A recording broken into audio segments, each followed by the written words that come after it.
اعوذ باللہ من الشیطان الرجیم بسم اللہ الرحمن الرحیم الحمدللہ الذی جعلنا من المتمسکین بولایت امیر المومنین علیہ الصلاۃ والسلام۔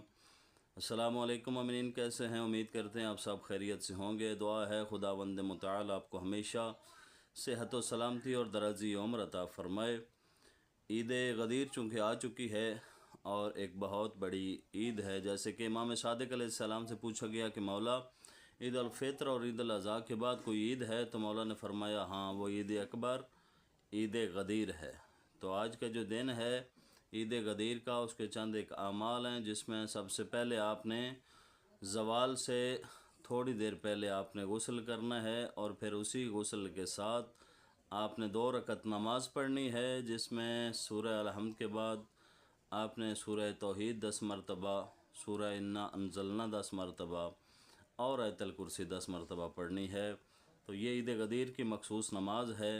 اس کے علاوہ اگر آپ آج کے دن روزہ رکھیں گے عید غدیر کے دن، تو آپ کو خالق کائنات یہ آپ کے 60 سال کے گناہوں کا کفارہ ہوگا، اور اس کے علاوہ 1 لاکھ حج اور 1 لاکھ عمرے کا ثواب خالق کائنات آپ کے نامہ اعمال میں درج فرمائے گا۔ تو یہ بہت بڑی عید ہے۔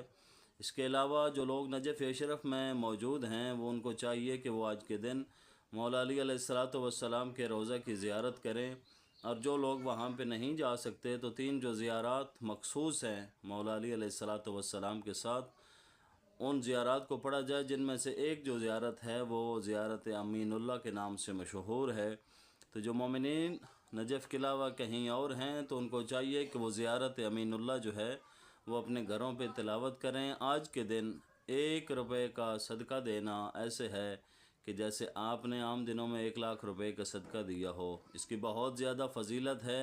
اپنے گھروں میں خوشیوں کے پروگرام کریں، اپنے گھروں میں جشن کا انعقاد کریں، مومنین کو دعوت دیں اور اپنے گھروں میں مومنین کو کھانا کھلائیں۔ یہ اصل طریقہ ہے عید غدیر گزارنے کا، نہ کہ آپ جس طرح آج کل معاشرے میں چل رہا ہے کہ فحش لوگوں کو بلا کر، فنکاروں کو بلا کر جگہ جگہ پہ جو ہے وہ ناچ اور گانا اور ایسے پروگرام کیے جاتے ہیں۔ تو ایسے لوگوں کا شیعت کے ساتھ کوئی تعلق نہیں ہے۔ تو امام علیہ السلام کی خوشنودی کے لیے جو عمل بھی کریں گے انشاءاللہ وہ خالق لم یزل کی بارگاہ میں انشاءاللہ شرف قبولیت پائے گا۔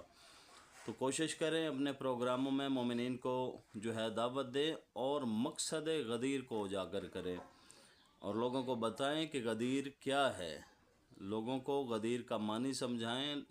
مولا علی علیہ الصلاۃ والسلام کی نہ صرف ولایت کا دن ہے بلکہ تکمیل دین کا دن ہے۔ تو کسی کی ضد میں آ کے ہرگز ہم لوگ یہ عید نہیں کرتے، بلکہ یہ عید جو ہے یہ مولا علی علیہ السلام کی ولایت کی عید ہے۔ 18 ذی الحج جو ہے یہ عید اکبر ہے، تو اس وجہ سے عید کی جاتی ہے۔